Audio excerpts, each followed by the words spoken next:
ក្រែនេះមកអត់សិទ្ធិនេះមានអីមមល្អតាពូឈុំធ្វើឲ្យយូរហើយអត់ទាន់ពុកផុយទេនាងខ្ញុំសុំសាកបានអត់បាន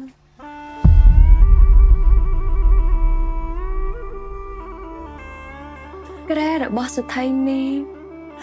មុំដូចសិទ្ធិនេះនិយាយពិតមែនមិនរកើបន្តិចសោះ